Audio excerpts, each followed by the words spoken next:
Here we go. And it is Trendy Thursday. We decide, we keep mixing it up. We're trying Tuesdays at night. Sometimes we're in the morning and then we end up, let's try it at night. So today, Thursday, Trending Thursday. This is Carol Sue, AKA Naughty Boss, live with two sisters. Hey, good evening, everyone. It's Janice, AKA Wellness Diva 5.0, Trending Thursday, April 14th. And I see that I got a little sun today. Yeah. I'm just noticing that.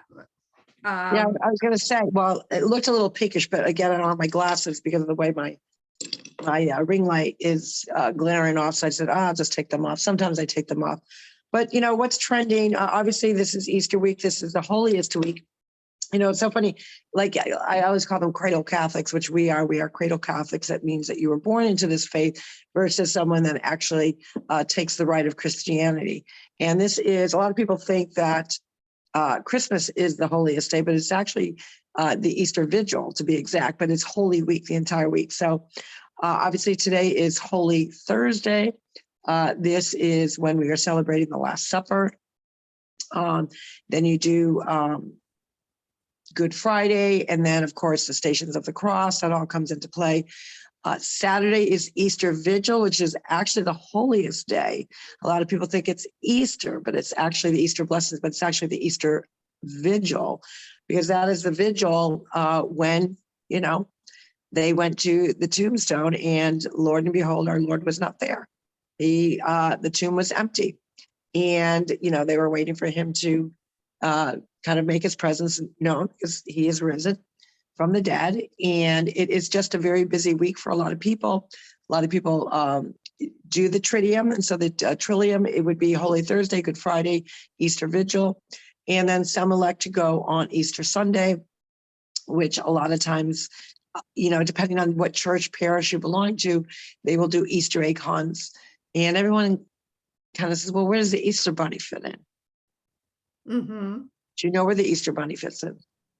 I remember that story, but I don't off the top of my head. Yeah. So something to do with, it had to do with goodwill and the Easter Bunny and the eggs, of finding the eggs and all that. I can't remember exactly where it originated from, but I would not say that it is although they do celebrate the eggs. A lot of churches do that.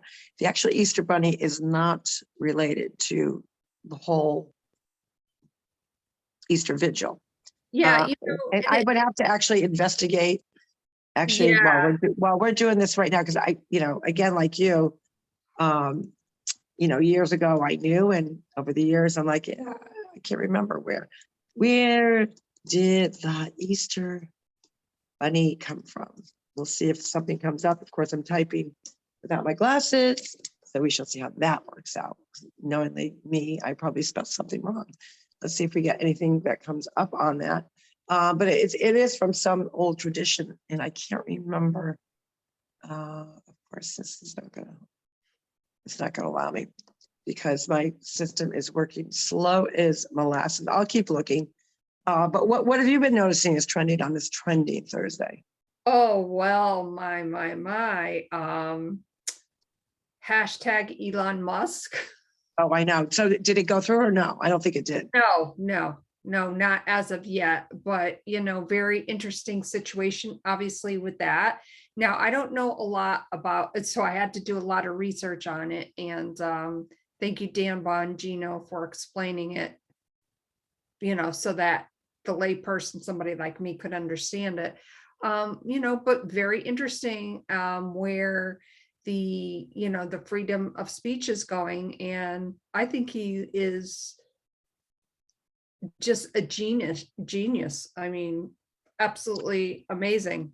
Well, let's face it, he's got the funds to do it. And you know what, if when you look at all the different entrepreneurs and the, great minds of our century, and obviously he's definitely one of them, you cannot deny that.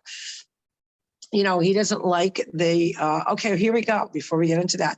According to some sources, the Easter Bunny first arrived in America in the 1700s with German immigrants. I knew it was German or Poland, but I couldn't remember. German immigrants who settled in Pennsylvania and transported their tradition of an egg-laying hare called Osterhase or Osterhase. Their children may nest in which the creature could lay its colored eggs. So that is the origin of the Easter Bunny. So it doesn't have anything to do with the actual holiday of Easter from a biblical perspective.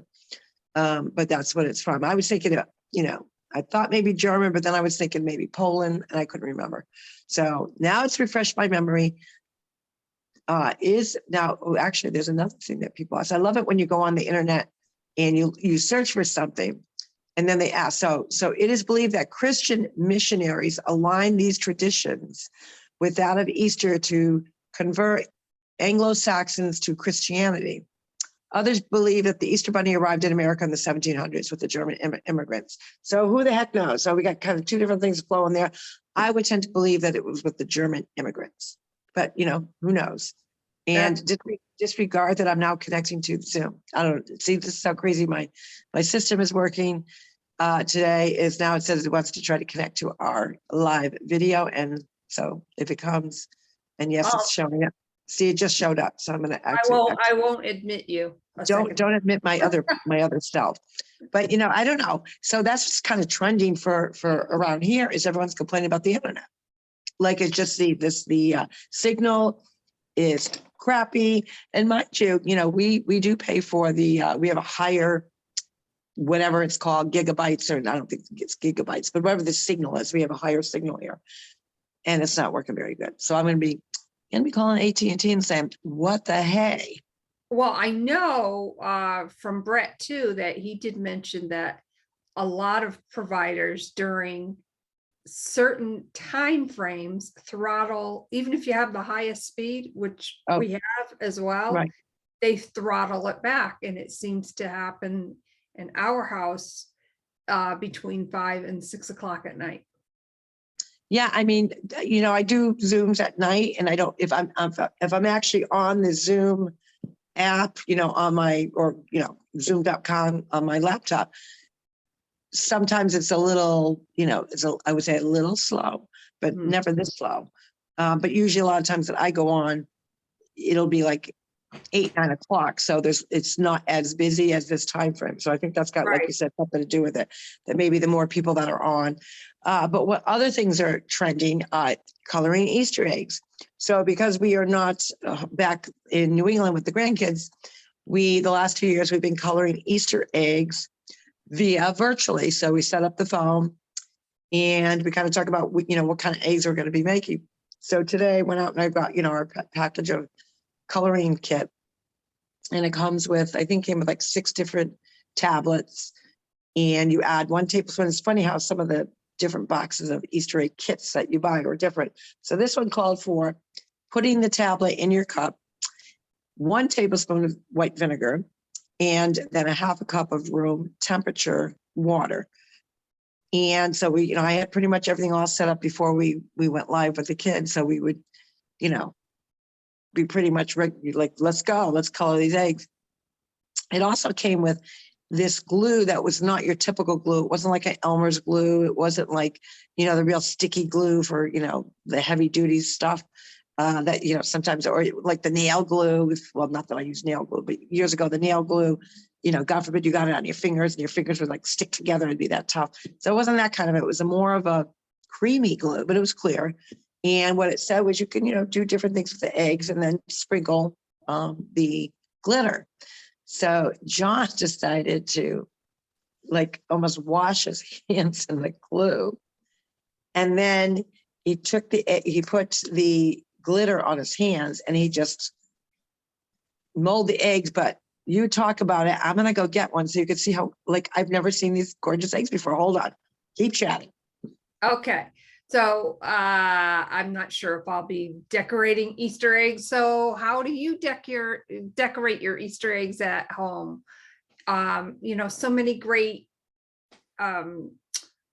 Easter traditions, and a big one that I can think of is Pizzagane for the Italians, which is the very it's a very heavy ham pie with a lot of eggs and I believe there's some kind of cheese in it. I could be wrong though about that, but wow, look at Well, that. so I'm gonna first hold them up so you can see them, but I'm gonna actually bring them closer. So I'm gonna show you my egg because it also came with stickers, like a little stencil, Oh, and it was different letters. So you would peel off one side, it would stick to the egg, and then you'd peel the other side, and then you could sprinkle it with egg. So I chose obviously an R for ream. So, but my R was a little blurry there. So that's my pretty. Now it still looks pretty. It's got some glitter yeah. going on. It's very pretty. But Johnny's, I mean, look at this. These are stunning eggs. That's like a Picasso of, Yeah, it truly is. And then of course my favorite color, the blue. oh, matches your nails. It definitely matches my nails. Let's see. Oh, they're so sticky. Let's see. We've got yellow Oh, again. that's great. But like even when you look at them from a distance, you could see the glitter. Yeah, and they look so shiny, and I would They're- assume they're- and they are really that shiny. They're absolutely beautiful. So we said we didn't realize that you have this hidden talent because we dunked them in the egg color, which they were vibrant. Obviously, the longer you keep them in the dye, the more bright they get. And these were a bright color. But when you added, so it was a green, a white, and a pinkish glitter, it almost looks like almost goldy. There's like the gold tone to it with the almost like a iridescent color through it. So it's really, I'm pretty impressed with them. There's a peach one. oh wow. They almost look mosaic like. Yeah. I mean, they truly do. They look good. So the grandkids were quite impressed with Papa's creation. So, and that's one of the beauties of what's trending is a lot of people that are not home for the holidays or not with their loved ones, that we get to use social media and FaceTime or, Messenger or whatever it may be to still connect, do an activity together. And, it just makes, holiday feel that much better because you're still in connection with those that you love and care about. So it was cool. So they went off to mass, and then I got started with dinner, and I'm just looking at these beautiful eggs. I thought they're so pretty. So then of course the whole big thing is, well, now what will we do with them? So we're gonna actually take it up to DeLand. We're gonna be going to DeLand on Sunday, and I saved the carton. A lot of people throw the carton out. I always say save the carton, because after they're decorated and they've really set the color or whatever that you've done to them, you can put them back in the carton and, easy storage in the refrigerator. And in our case, to transport them to DeLand. So, Oh, that's yeah. nice. That's really nice. And eat them. Don't let them go to waste. Keep them in the refrigerator. And, we know what a good egg is. It's great protein, good for your gut health. So, or you can make egg salad with it. And sometimes what's kind of cool is the food dye gets in the egg, and then you got a nice little color for egg salad. So you can do egg salad or, like I said, good protein just to eat right out of the fridge. Absolutely. So that's what's trending in this neck of the woods. But I was looking on the internet, of course, and scroll what people were doing. A lot of people are just really just prepping for Easter. Yeah, and the thing about Easter is those different traditions with different foods that you have. Of course, many people have ham. Yeah, that's a big one. Or lamb. I hate lamb, but the other big thing, especially for Italians, is la pizza game, the ham pie. Now, it's typically very, very expensive to make that, and I hate to think what it would cost to make one. I did see one, I forgot what store I was in, maybe it was Stop and Shop. And for a pie shaped a pizza game, it was like $40. I was like, yeah, I would say they're pretty expensive. There is supposed to be one good Italian bakery not too far from here, maybe about 20 minutes or so. And I thought about getting it. I'm going to be making a couple dishes that are not traditional. They're a healthier version of something. I don't want to say because it's a surprise for somebody whose birthday is that date. So I'm not going to say what it is, but it's a healthier version of something and it's very good. So I'm excited about making that. It's from Sandy's cookbook. I'll give you that. Oh, Give oh, you that little hint. does the birthday involve somebody from our family, right? Correct. Oh, Which okay. their birthday falls on Easter this year. That's right. Yeah. Oh, yeah. Very nice. Jerry Seinfeld. What are you doing? Damn cat. It's clawing at something. But yeah, so I was just kind of looking what's trending. Obviously, the Elon Musk story is big in the news, big on the internet. I chatted about it a little bit today. And what I love about his entrepreneurial mind is, number one, he's a very smart man. He believes in capitalism. He believes in, anyone being working hard towards goals to become a better version of yourself, be creative, make money. And a lot of people, say, oh, big corporations are making money. That's not good for the little man. And he's, I disagree with that. I think it does help them because you create that independence and to know that you have free will to not only work within a brick and mortar, but you have the opportunity to be an entrepreneur and kind of do a side gig to help supplement that income. And I think that's a better way of living versus being dependent on the government for the free handouts. Well, exactly. Plus, working for yourself, there's such a great, I know for me, and I'm sure for you, there's a great satisfaction in doing that. The creative aspect of what we do, how we go about it. I mean, what could be better than, being your own boss and doing what you love to do when you love to do it. Now, obviously today I spent a lot of time outside, it's back and forth, doing some things in here, but the bottom line is I wouldn't have been able to do that if I'm working for somebody else, of course. Exactly. Like I was in between Zooms today, so I got to throw in some, do a couple things of laundry. I played pickleball for, let's see, 8:30 till close to 1 o'clock. So I, was getting in some really, really good games, which was great. It was great to get back on the court because I've been traveling and, just busy doing other things. So it was good to, really get a good 4 or 5 hours in.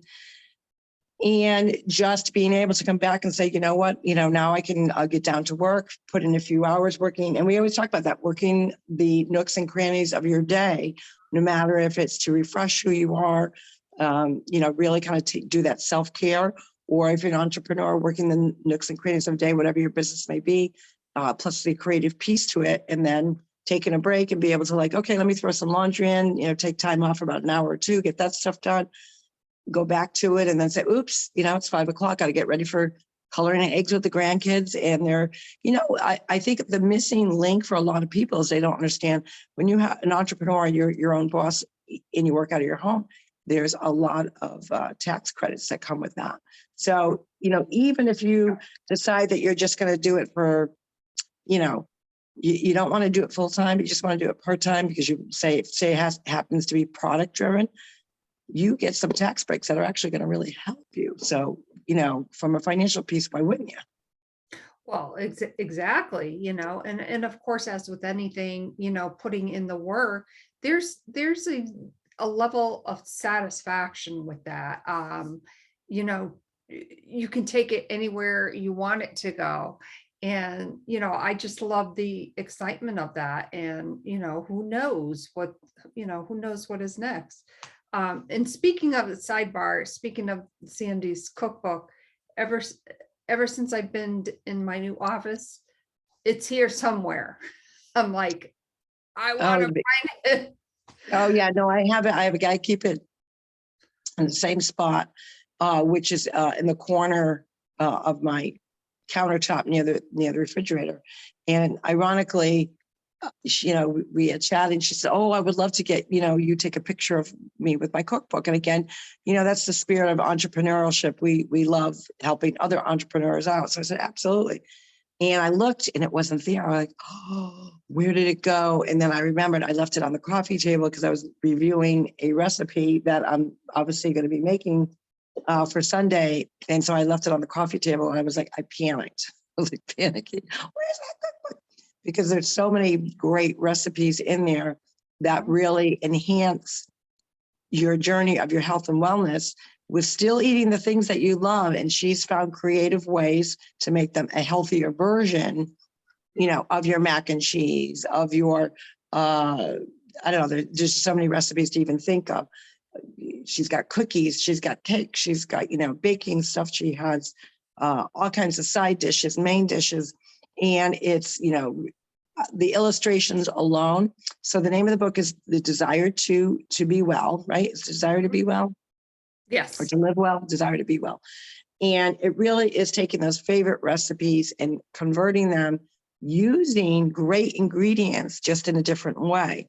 And a lot of them are dairy-free, gluten-free, very sodium conscious. And that really, with a lot of people that are having so many issues now with their gut health, whether it's a gluten sensitivity, gluten allergy, or dairy sensitivity or a dairy allergy, just the inflammation alone. And a lot of people don't realize that the number one food group that causes inflammation is dairy. Yes, it is. Hands down. If you Jerry, are gluten-free, yelled the cat. Jerry said something. if you are gluten-free and if you have gut issues or colon issues, I'll just say that you really shouldn't be having dairy products because that aggravates everything, and we'll just kind of leave it. And I'm telling you, there's so many plant-based food items out there now. Like you get the plant-based butter. I think I've been using plant-based butter now for about 2 years. And there's also the vegan cheeses out there, which of course they're not cheeses, but they call them melts. So they have the shredded ones. They have block cheese, which is obviously not cheese, but even their vegan mayonnaise. To me, I don't taste any difference. Like when I make tuna, it still tastes exactly the same. I actually made potato salad with mommy's recipe. Mm-hmm. You make it better than anyone in the family, and mine's pretty close to how yours is. But I use the vegan mayonnaise. Didn't taste any different. And we were sticklers. We were sticklers on that because you always wanted to use Hellmann's. Well, guess what? Hellmann's came out with a vegan mayonnaise. Oh, that's right. I kind of forgot about that. Yeah. So that goes really good with that particular recipe. I've also made my friend Gina, shout out to Gina Abel. She makes a really good macaroni salad. And I've made that with like gluten-free macaroni and adapted it. And then also use the vegan mayonnaise. And it's just so good. Oh, that sounds wonderful. And a great little item I found the other day, and I just had to get it. I've been dying for gnocchis. I don't know why. Oh, yeah. I've just, maybe with all the, like I saw the pizza game. So I started thinking about all these things that I love that I can't have. And I happened to be in a grocery store the other day, and I saw that it was gluten-free, it was vegan. Yeah, I've seen them. Cauliflower based gnocchi. You can tell the difference. It was delicious.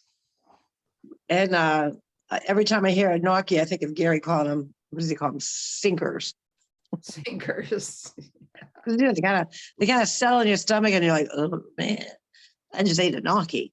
And it's, when you're having a bowl of gnocchis, you can't just have one or two.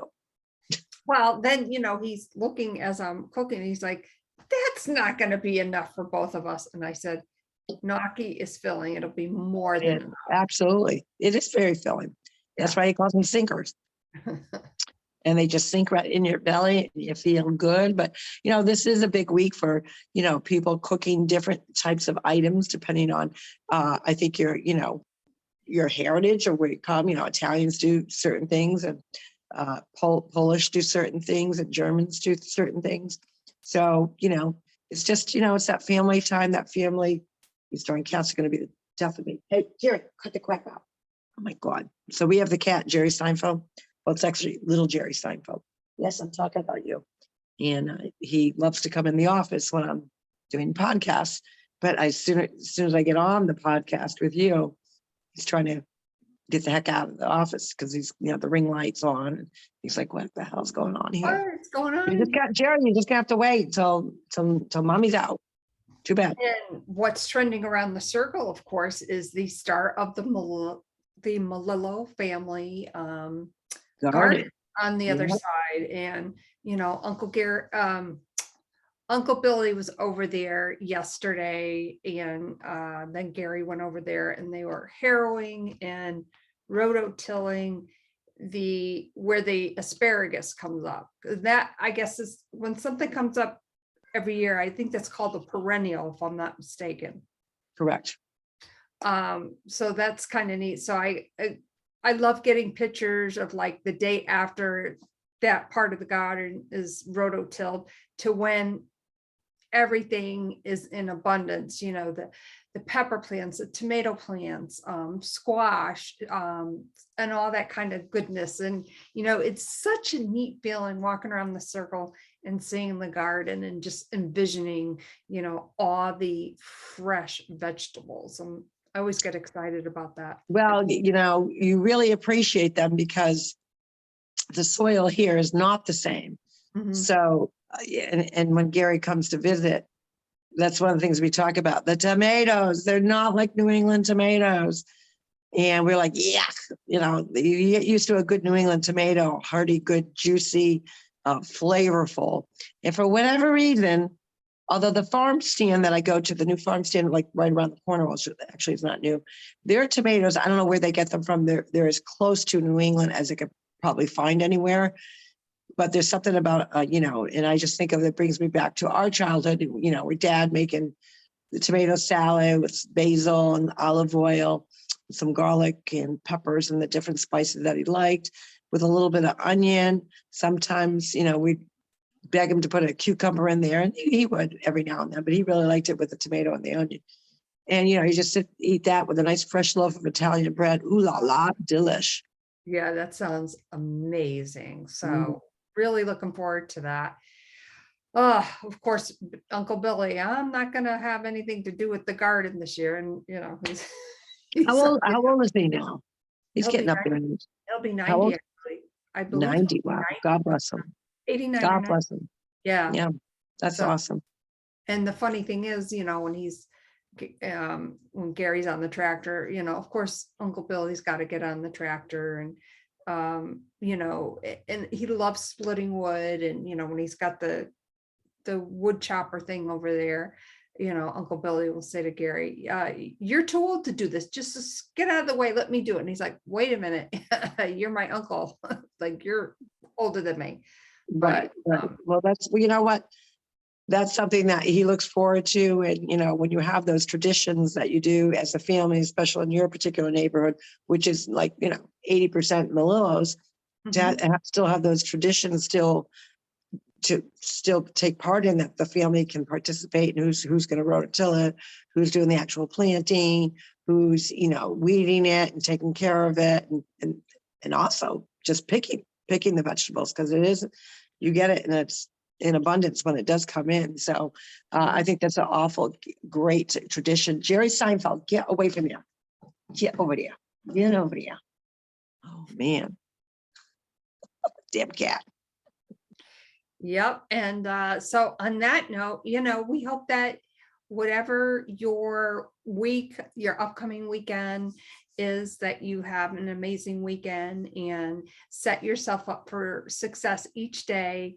Be kind, be gentle, and go for those goals. On that note, my name is Janice, aka Wellness Diva 5.0, and I am with two sisters, and this is Carol, so aka Naughty Boss. It is Holy Thursday. Again, very, very big week for those that are Christians. And it's a good holiday time to chat about those memories and the different little traditions that you do. We will see you tomorrow morning for a fantabulous Friday to close out this week.